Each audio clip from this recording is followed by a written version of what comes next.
Saudara, lorong-lorong kasus pembunuhan Vina di Cirebon 8 tahun silam satu persatu terbuka. Sejumlah saksi yang dihadirkan pada 2016 lalu mencabut keterangan di berita acara pemeriksaan terdahulu. Langkah ini kemudian memancing tanda tanya soal awal pemeriksaan kasus kematian Vina dan kekasihnya Muhammad Rizky atau Eki. Dan nama Ibtu Rudiana, ayah Eki, kembali menjadi sorotan publik. Apalagi Rudiana ikut menangkap 8 orang terpidana yang disebut sebagai pelaku pembunuhan Vina dan Eki.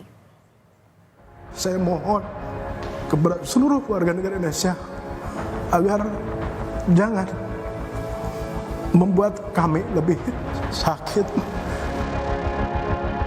Eki adalah anak kandung kami yang mana menjadi korban daripada kelompok-kelompok yang kejam. Saya tidak diam, saya terus berupaya dan bekerja sama dengan Reskrim. Kalau Anda ingat saudara, ini adalah visual kali pertama Ibtu Rudiana buka suara setelah 8 tahun kasus kematian putranya dan Vina kembali ramai diperbincangkan publik. Dengan terisak, Rudiana menegaskan bahwa dirinya selama ini tidak tinggal diam. Rudiana berharap para pelaku yang tersisa dapat tertangkap. Namun, sejak pernyataan ini muncul ke publik, tepatnya pada Mei waktu lalu, ayah Eki justru irit bicara soal kasus Vina dan Eki. Pihak keluarga dari Vina bahkan hingga kini sulit menghubungi keluarga Eki. Kakak Vina yang bernama Marliana sudah berusaha menghubungi keluarga Eki beberapa waktu lalu sebelum film soal Vina ini hendak diangkat. Tetapi juga tak kunjung mendapatkan jawaban. Marliana mengungkapkan bahwa komunikasi dengan keluarga Eki sempat terjalin sejak awal hingga proses persidangan di tahun 2016 lalu. Namun dengan berakhirnya persidangan, putus pula komunikasi dari keluarga Vina dan juga keluarga Eki. Marliana pun merasa sendiri dalam perjuangannya untuk menuntut keadilan bagi Vina. Belum ada. Apa itu? Maksudnya harusnya seperti apa? Harusnya ada komunikasi kan? Ya saya menginginkannya sih seperti itu ya.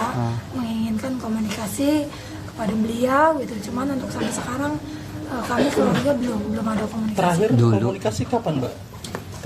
Terakhir selesai persidangan itu. Tahun 2017 itu. Ya. Sampai sekarang belum Sampai ada. sekarang belum. Sudah mencoba menghubungi atau gimana?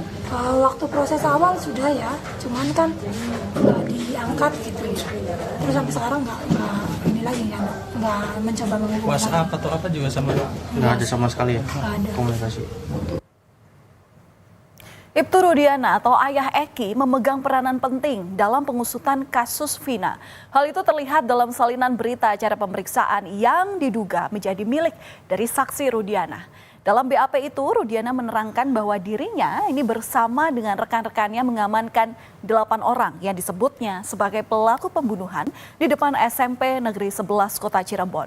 Rudiana lalu membawa mereka ke Polres Cirebon Kota untuk diinterogasi. Padahal jika kita lihat di tahun 2016, Ibtu Rudiana bukan bagian dari Satuan Reskrim, melainkan menjabat sebagai Kasat Narkoba Polres Cirebon. Dan usai kasus Vina ini bergulir, saudara, Rudiana kemudian dipromosikan menjadi Kapolsek Kesambi Cirebon pada tahun 2022. Lalu sekarang jabatannya yakni sebagai Kapolsek Kapetakan. Sementara itu, teman Eki, Liga Akbar, mencabut beberapa poin dalam BAP yang saat itu tertulis di tahun 2016, yakni pernyataan soal ia bersama Eki dan Vina saat dikejar geng motor dan melihat keduanya dikejar serta dilempari batu oleh pelaku.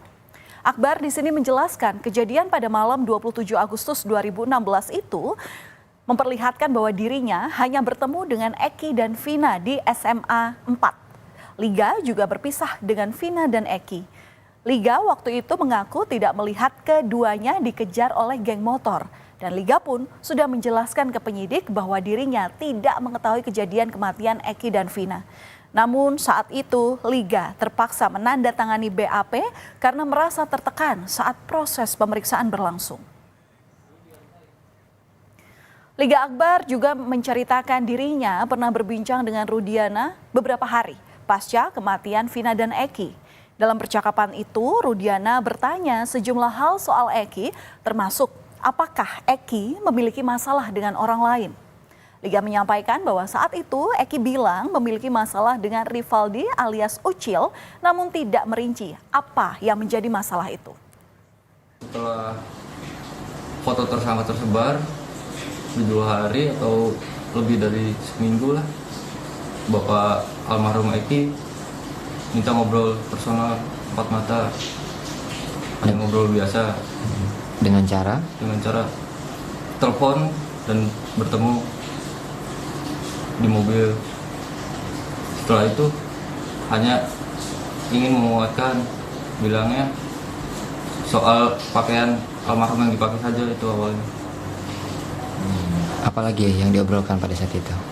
Menanyakan sebelumnya ada masalah tidak. Masalah sama siapa maksudnya? Masalah dengan orang lain. Masalah dengan orang lain? Iya. Terus kamu jawab? Jawab, almarhum Eki pernah curhat. Katanya pernah punya masalah sama Rivaldi. Rivaldi yang mana? Rivaldi Ucil. Dengan terpaksa Pak, saya tanda tangan. Tanda tangan BAP. Awalnya saya menolak dulu. Berulang kali menolak. Terus penyidik bilang apa waktu? Emang nggak kasihan sama almarhum Eki sama Vina katanya. Saya bilang, emang saya nggak di situ Pak, saya mau harus kayak gimana. Sementara itu, Saudara, Farhad Abbas yang merupakan kuasa hukum dari Saka Tatal melaporkan Ibtu Rudiana ke Mapolres Cirebon pada hari Senin lalu lantaran diduga merekayasa penanganan kasus Vina berdasarkan bukti keterangan BAP yang dibuatnya di tahun 2016. Farhad juga melaporkan Rudiana ke Bareskrim Polri dan Propam Polri. Dari data yang dikumpulkan, Farhad melihat adanya pemaksaan dan kekerasan saat pengambilan keterangan untuk berita acara. Saka Tatal berulang kali menegaskan bahwa dirinya tidak terlibat dalam kasus kematian Vina dan Eki. Yang kita laporkan membuat laporan palsu itu karena pelapor atau polisi pertama sebelum dilakukannya otopsi, dia sudah menyimpulkan bahwa ada luka tusukan atau sabetan benda tajam. Sementara yang kami ketahui itu bertentangan atau berbeda dengan hasil otopsi maupun visum awal. Nah, sehingga inilah yang kita melihat kaitan dari dicabutnya laporan BAP. Saudara, keberadaan Rudiana dalam kasus Vina dan Eki sangatlah janggal.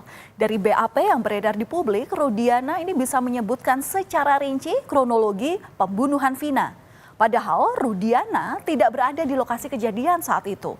Merasa curiga, Rudiana kemudian mencari informasi ke teman-teman anaknya. Ditambah lagi, saat kejadian, Rudiana bukan bagian dari satuan reskrim, melainkan kasat narkoba. Akhirnya, Rudiana pun ikut diperiksa oleh Propam Mabes Polri.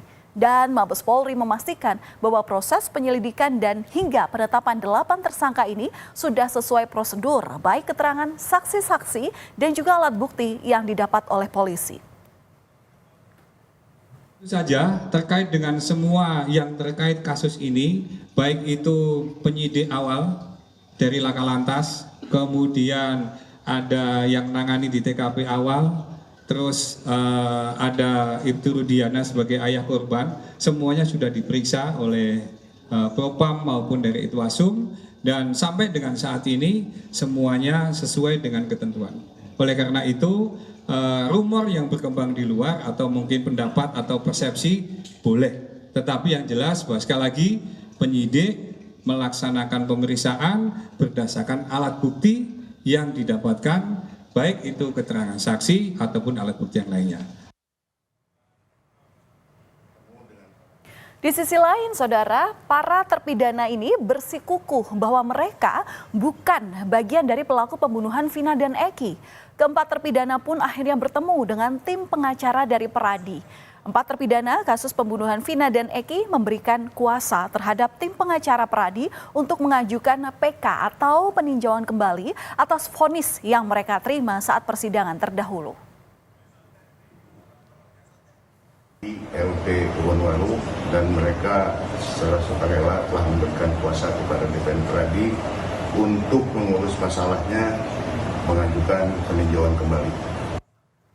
Rivaldi, saya dengan sukarela memberikan kuasa saya kepada PN Pradi untuk mengajukan PK dan bantuan hukum.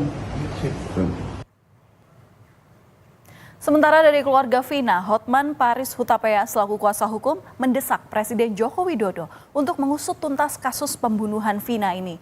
Menurut Hotman, semua pihak yang diduga terlibat kasus ini harus diperiksa untuk membantu menguak dalang dari pembunuhan Vina. Kasus Vina hanya terbongkar, misteri siapa dalang sebenarnya hanya terbongkar apabila Jokowi membentuk tim pencari fakta yang independen dari kalangan universitas. Kenapa saya mengatakan itu? Perkembangan terakhir, Pak Rudiana, ayah dari Eki, telah diperiksa oleh Propam. Propam menyatakan tidak ada pelanggaran etik. 2. Penyidik Polda Jabar mengatakan kasus Peggy akan segera dilimpahkan ke kejaksaan dan nanti akan divonis oleh pengadilan. Artinya kasus ini akan berakhir begitu saja nanti dengan vonis terhadap Peggy.